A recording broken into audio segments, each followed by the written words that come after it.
Hey, what's up guys? So today we've got a package, some parts. Let's go take a look.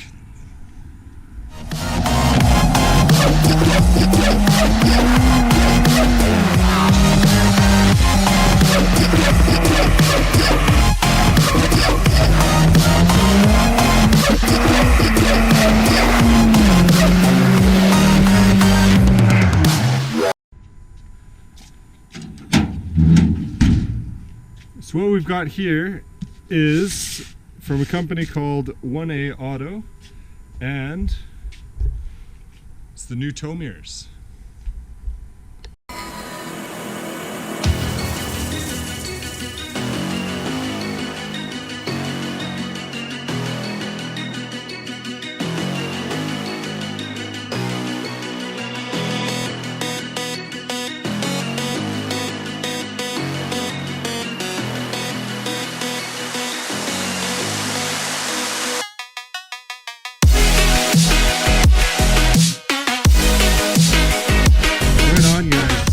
Here we have it is a set of new 2015-16 style mirrors from 1A Auto.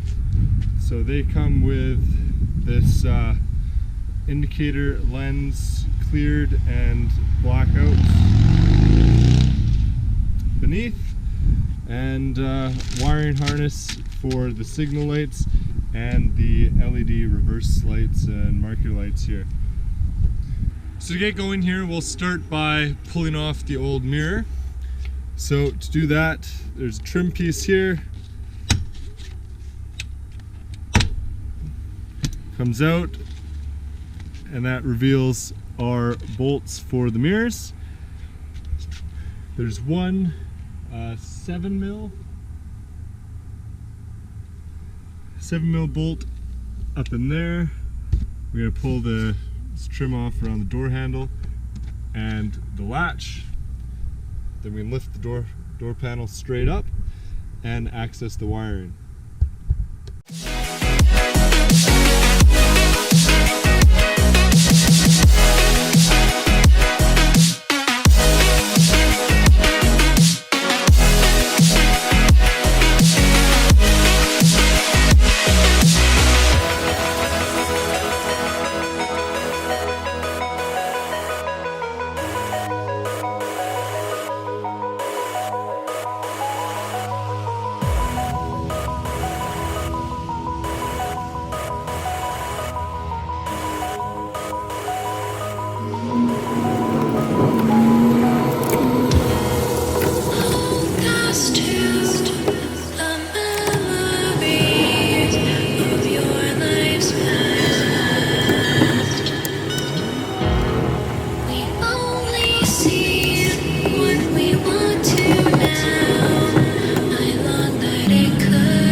So here you can see a comparison between the new mirror and the older style.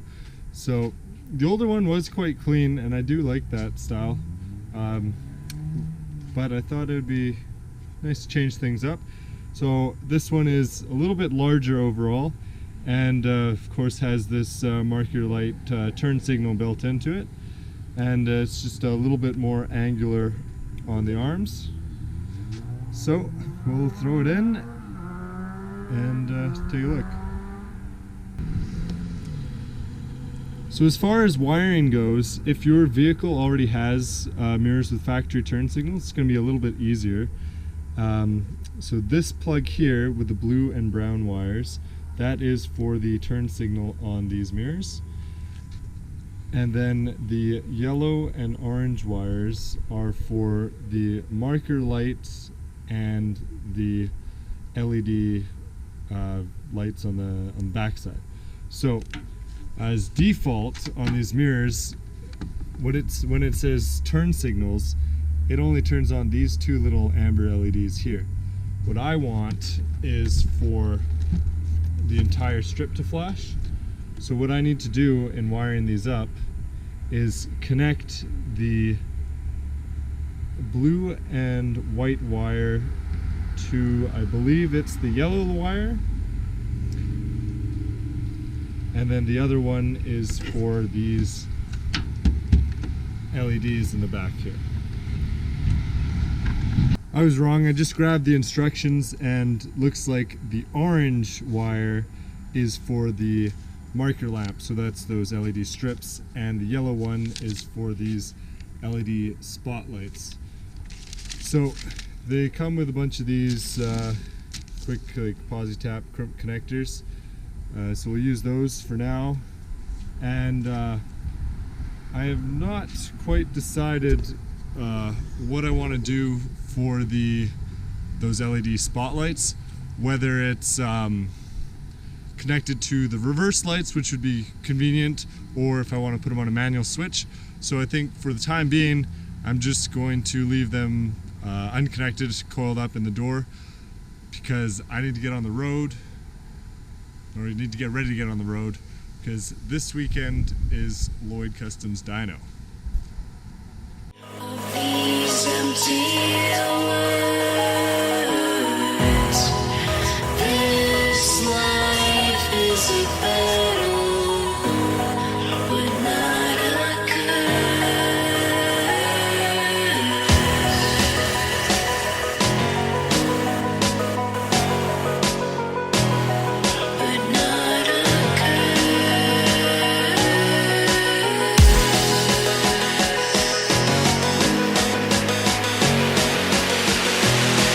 After wiring up the turn signals, I want to connect the orange wire to the blue one.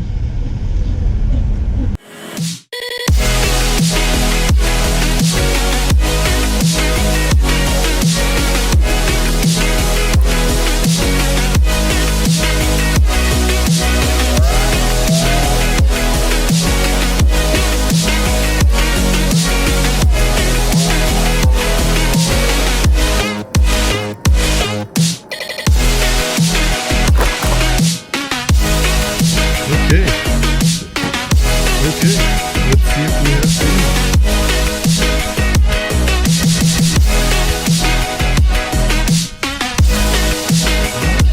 There we go.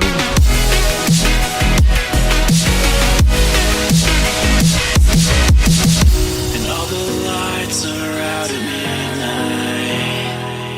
I'm alright in hindsight, 'cause all that's left here now is starlight. It's our Mirrors are on. lives in hindsight. And as I lay here Let me know what you guys think. It's a bit of a change for me. They're a lot bulkier than the other ones. I liked how smooth and sleek the other ones were, but I still think they look pretty good. Might just take some getting used to. Let me know down in the comments what you think of the new look, and what do you think about them being level. To me, it looks like the driver's side one is really level, but the passenger side one's tilted up a little bit. So I did actually buy some washers to space these out, but I'll give it a few days to take a look and see what I think. Then I'll make a decision on if they need leveling out or not. So that takes care of the mirror install, and what I want to take care of next is putting my HSP airbox back on. So if you guys watched the install video of the intercooler, you'll remember I had to remove the HSP Diesel airbox cover here, just because the BD intercooler is so huge that it spaces everything out, and that interferes with the whole airbox area. So what I'm going to try and do, hopefully, is make some trims to it, and hopefully they turn out clean. So these are the parts from the HSP Diesel airbox, the cover, the box itself, and then this is the factory airbox mount. So to get started, we're going to need to pull the intake here. So just up by the turbo, this whole thing will come out. and we'll start seeing what kind of room we can make in there.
Yep, that looks good.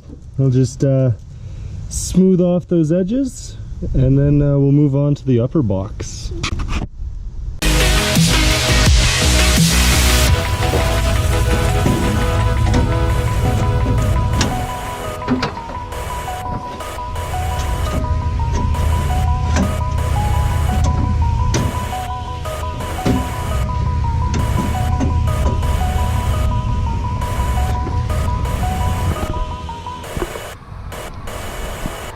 You know what?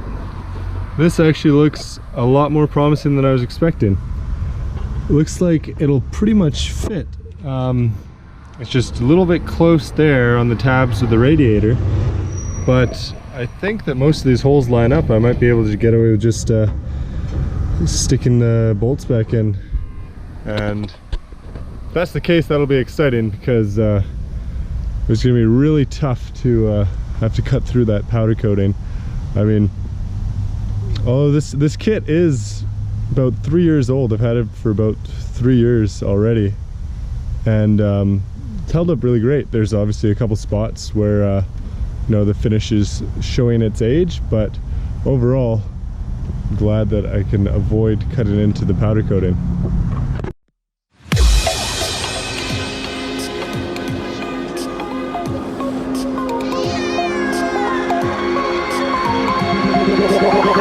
Like a Hellcat.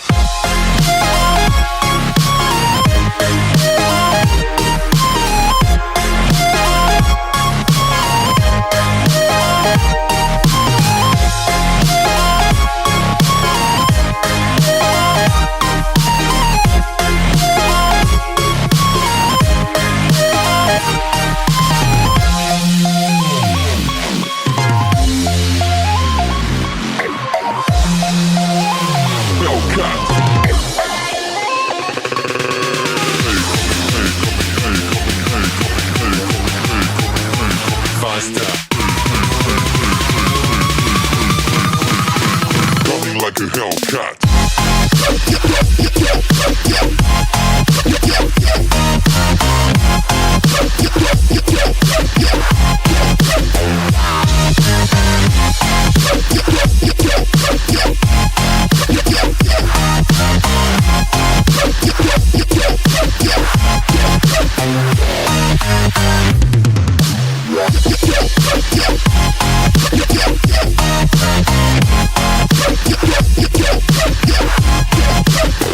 Like a Hellcat.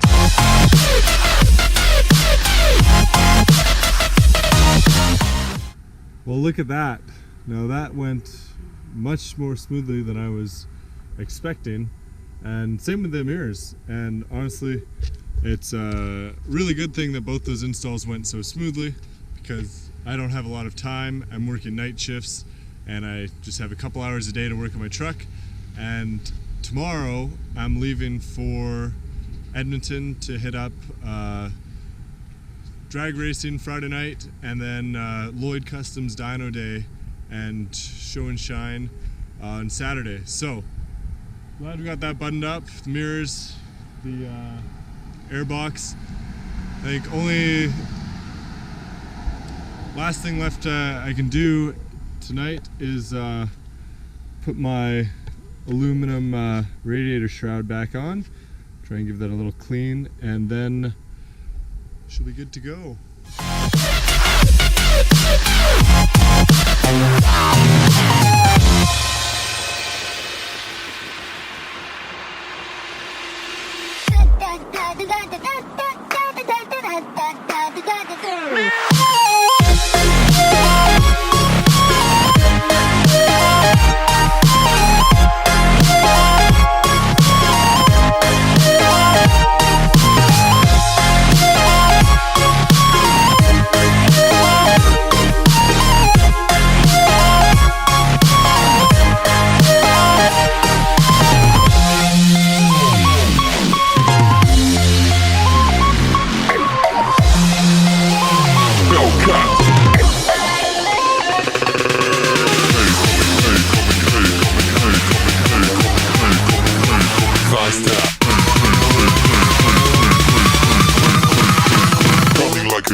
So, lots of people don't realize how important having a little radiator shroud between the grill and your radiator is. A lot of people just take off the factory one, throw it away, like I did, and then it was actually not until I took a couple classes on thermodynamics and fluid dynamics that I realized the importance of having this shroud and what its actual purpose is. So what the function of that shroud is takes the incoming air that's coming through the grill and forces it, instead of just hitting the radiator and going up, it forces it to go through the intercooler and radiator. Otherwise, you know, the radiator and intercooler kind of build almost a wall, and the air takes the path of least resistance and can just hit the intercooler, go straight up, go over the engine, and you're not really forcing the air to pass through your cooling stack. And that's the whole point. So, if I'm being honest, a factory one probably would do a little bit better job, because it does wrap down right to there, and its hole cutouts are a little bit more optimized. But I think this one looks pretty cool too, and it does make a noticeable difference in keeping the temperatures down. Well, that's a wrap on this one, guys. Thanks for watching, and let me know what you think of these, the mirrors, and what you want to see more of. I'm pretty excited. This weekend coming up is LLoyd Customs Dyno Day, and we're gonna go racing and dyno and show and tons of awesome trucks. So I'll be filming lots, but as I'm sure you guys have figured out already, I'm pretty slow with the editing. So bear with me. You'll probably see posts about it on Instagram first. Maybe a couple weeks later you'll see all the videos. So stay tuned and keep trucking.